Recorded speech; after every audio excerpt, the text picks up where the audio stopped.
Welcome to the second episode of Community Corner, where United Way connects with local partners, agencies, and people who live right here to showcase the power of community. During the series of shows, you will also hear from inspiring individuals who've had to overcome incredible barriers, and from those who are driving positive change in community. Our community is facing many issues, including poverty, mental illness, lack of youth supports, social isolation, domestic violence, among so many other challenges. Now, this community has made great strides and demonstrated its commitment to those who are struggling. Everything about this show is local, and we call that local love. I'm being joined here today by Melanie McGregor, Manager, Quality Improvement and Development at the Canadian Mental Health Association. And I'm also here with AJ, a United Way impact speaker who is here to share a little bit about his experience. So welcome. So nice to have you both here. Thanks. Yeah, thank you. So we know that beyond a shred of doubt, that people who were already experiencing inequities and those who are marginalized have been disproportionately affected by the pandemic and now by the current economic crisis. We also know that being connected and feeling connected to community can drastically improve one's mental well-being. So currently, when we talk about the crisis that we're facing, there is now a new crisis, a secondary crisis. We call this a shadow pandemic, and that is specifically surrounded by the mental health issues. So many families, friends, neighbors have found themselves unable to carry on without help from distress lines, food banks, shelters, and many other supports. So today we're talking about this shadow pandemic, and we're talking about mental health and mental illness locally and what we're seeing here locally. So Melanie, I would like to start with you, if you don't mind. So 1 in 5 people will experience a mental health issue in their lifetime. Only 1 in 3 will reach out for help. And so I'm wondering if you can tell us a little bit about what you're seeing in particular around mental health. Mm-hmm. Well, we've definitely seen, now even before the pandemic, there was a really high demand for mental health services and supports. And during the pandemic, we at Canadian Mental Health Association, we've seen that increase. We've had people reaching out to us who have said that they've never reached out for mental health support before, but what we're seeing with the pandemic, none of us have lived through a pandemic before, so people were navigating additional stressors that maybe they hadn't faced before. Isolation, maybe job changes, financial issues, trying to support our kids or our loved ones or our families. So I feel like that was really contributing to people saying, this isn't something I've dealt with before. I'm not quite sure what to do to cope. And we've also had mental health come more to the forefront as a topic of conversation. Mm-hmm. We've definitely made some progress in that, but there's still a lot of stigma that surrounds it. But during the pandemic, there's been a little bit of a we're all in this together feel, where lots of people are saying, this is what I'm struggling with, this is what I really need. And so we have had more people reach out for support for themselves, but also for people in their lives. My kids are struggling with online school or isolation, or the seniors in my life, this is what they're coping with. And we've really become aware of, I think even more during the pandemic, the range of supports that are required to really meet everyone's needs. Because some people may think, if I could get some one-on-one counseling, maybe if I could attend a support group, that would be great. But there's some people who just require more intense support. So that's something we've really seen, is just that need for a variety of supports that will meet different needs depending on where people are at and what they're looking for. But that shadow pandemic or echo pandemic, I think is going to continue, but we can definitely speak to that in terms of what we're seeing.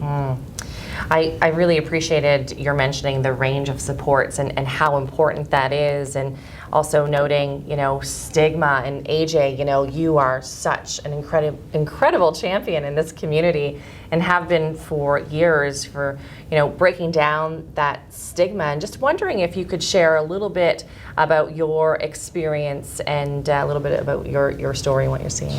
Yeah, well, when I started accessing the mental health sector, I was very young, and I had absolutely no control over what was happening. It was totally dictated by my parents and by professionals, and my parents, of course, didn't quite know what they were dealing with either, because you're not really taught how to, there's no playbook for how to navigate these sorts of things. So when I was first starting out with it, it was a lot of getting passed around from one person to another, because there weren't, I'm sure there were services available, but it wasn't clear on how to access them. Things weren't advertised.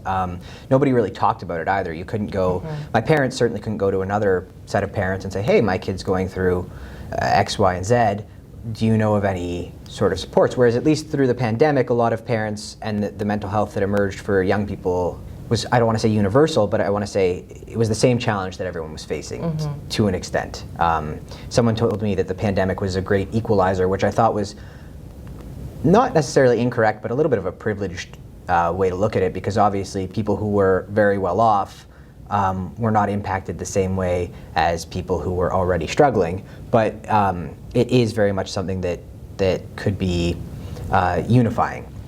So bringing that back around to my experiences is that I can attest to the shift in the way that treatment and mental health in general have been spoken about during the pandemic and now with the shadow pandemic. But I think, I think it's just, there's no time where navigating mental health services, pandemic or not, is an easy thing. It's a lot of, it can be very frustrating, it can be very discouraging, especially for young people when they feel like they don't have a voice. And it comes with a lot of that stigma. I've lost jobs because of my mental health issues, which now, I know is totally unacceptable, the way that I've been treated in the past, based on what disabilities I might face. But before that, I had no idea there were services that could have supported me through these challenges. So I think really it's just, it can feel a lot like you're on a roller coaster, only there's no way to get off, and you didn't really want to get on in the first place. Interesting analogy. I really value your point on awareness, and I think that we can, when we look at awareness, it's not only awareness of how to access the programs, as you were mentioning, it also relates to what you were saying, Melanie, about the last 2 years has really provided an opportunity to elevate and raise awareness around mental health and mental well-being, and we're dialoguing more and having more conversations about it. So when we talk about the shadow pandemic, can you share what you're seeing, from an agency perspective?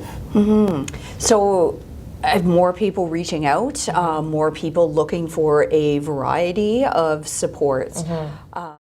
Also now the different dimension of navigating virtual services, in-person services, some of those have changed some of the options that have been available. We find many of the services that we provide around providing information to what are some other supports that are available in the community, peer support groups. We've definitely had more uptake in terms of those. So we know that more people are looking for support. And one thing that I know the United Way really strives for, and other organizations, is to do what we can to make those services as accessible as possible and really eliminate some of those barriers. Because as AJ said, it can be a roller coaster sometimes, and often people are trying to navigate the system at a time when they may be struggling or their family members struggling, and that makes it even more difficult. So again, I think we've become a lot more aware about, maybe we offer a range of services that can be helpful, but chances are people will need other kinds of supports as well. And that's why I think it's really important to be aware in our community, what are those services that are available? Because in the United Way family, I'm sure there's many people who have benefited from the services of many of those at the same time. So we've really done our best to keep things easy for people to access, and easy again is a relative term, because as AJ said, it's not a situation that we want to be in, but we want to try to make that as smooth a process for people as possible. Yeah, it's access is a key piece, and you were touching on that a little bit, as well as there's access and then there's equitable access. You add to that more and more people are leaning in and asking for help, and that takes a lot of courage, right? It because of the stigma. And so AJ, you speak to community regularly about mental health, and you're an impact speaker here in the community, and you share how donor dollars are invested into the range, the variety of mental health programs, and the importance of that. Why is it important to you to advocate for mental wellness? Well, I think one of the things, you pretty much touched on it, is making sure that people understand what their donations look like.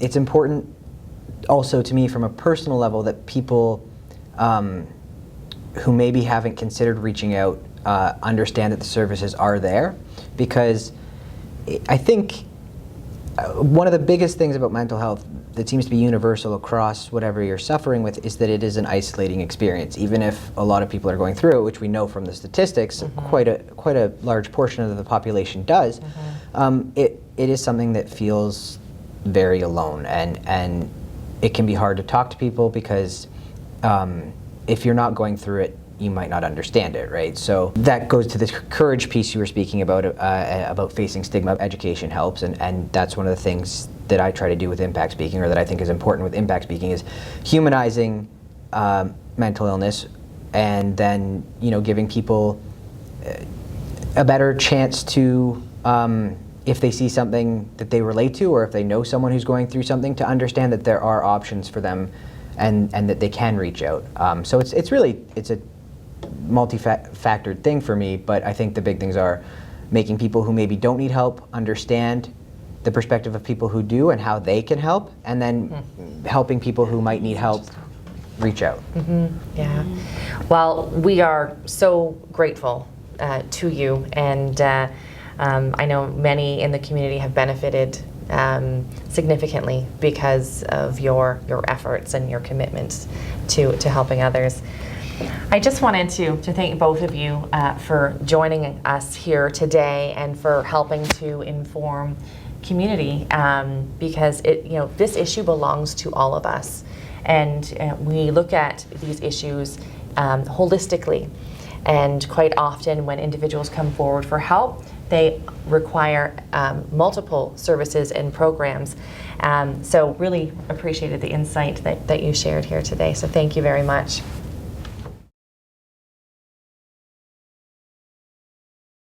We are now going to move into a news section, and we're going to go and hear from one of the United Way team members. Nicole here with United Way. I'm standing out in front of this local path where you can see several people behind me being active, walking, and enjoying the outdoors. We know physical activity offers many health benefits. When we think about healthy and vibrant communities, we also apply a holistic lens. Residents, friends, neighbors need to have a strong connection to where they live. Their city, their town, their neighborhoods, their street. These are the connections that move us forward and shape lives and livelihoods of people who live here. Yet, we understand that barriers to success do exist. Many households are feeling the pinch right now and are trying to make ends meet. And when we think about a vibrant community, we also consider one's physical and mental health. Oftentimes, individuals find themselves concerned with how to cope. Many people in our community continue to struggle with mental health, and this aligns with the national trends. More than 3/4 of Canadians say their mental health has been impacted by the global pandemic, with half of all Canadians now considered high risk for mental health issues. In addition to mental health well-being of friends and neighbors, many are also concerned about putting food on their table. This strain can also cause increased pressure on mental health. In fact, in the past 2 years, a record 592,000 people access Ontario's food bank network, seeing more than 3.6 million visits. Through the network of 159 local programs supported by United Way right here, 87 of those focus specifically on mental health and inclusion for individuals and seniors. An additional 20 programs help those living in poverty. Linking mental health issues and poverty is just one scenario that showcases the interconnectedness of these issues. This is why we take a holistic lens, and it is vital when addressing issues and investing into community programs. Thanks to community, tens of thousands of people right here are getting the help they need to cope. Thank you so much for joining me here at this local walking path that links Halton and Hamilton. Staying with the theme of all things local, I'm passing it on to our local performance guest for this week's episode. I hope you enjoy. Walking down back roads and 5A postcodes, showing up at my front door just to see how I've been doing. Cards stacked on my table, telling me I'm more than able to get through this fable. Treats and flowers show me that I'm loved. Gifts sent from above, and I still can't believe just how you showed up for me. I'm so lucky.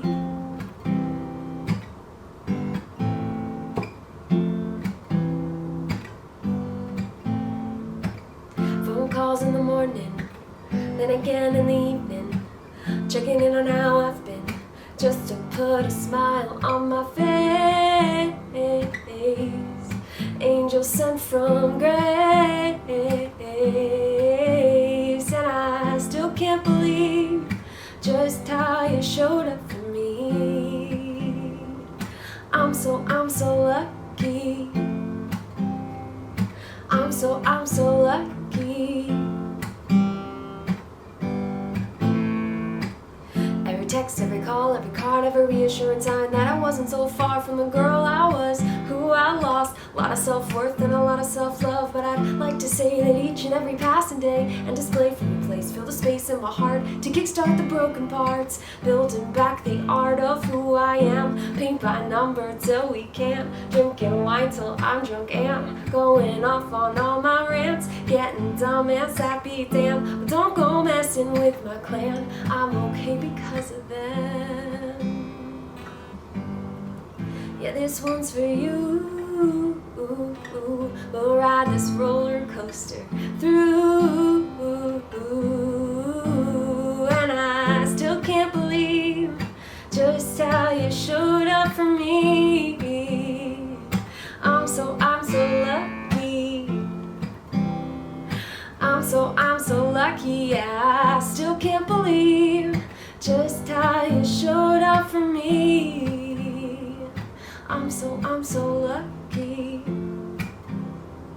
I'm so lucky. I'm so lucky.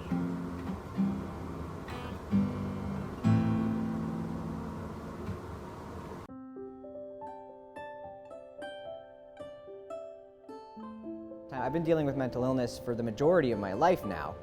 For maybe a third of that, I've had the supports that I need. So I've seen my life go from being rock bottom to having come around to a position where I'm able to thrive and succeed with supports that just didn't exist before.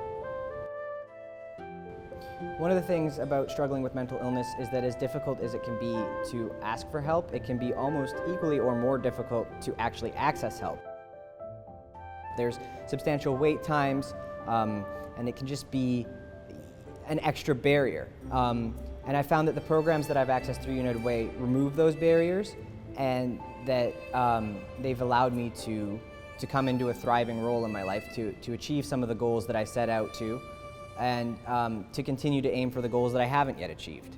So thanks to your support through United Way, I'm able to share my story, and I'm able to make my story on my own terms.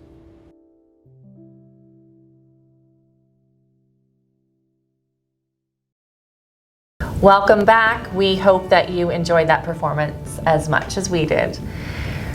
United Way is really committed to building healthy and vibrant communities for people of all ages, and the organization partners with local frontline agencies to help deliver these vital programs that we were talking about today, to break down the barriers, to encourage and foster equitable access to these programs.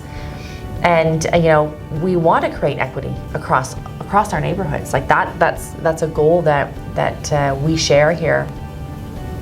And that really means, looking at civic engagement and various different opportunities.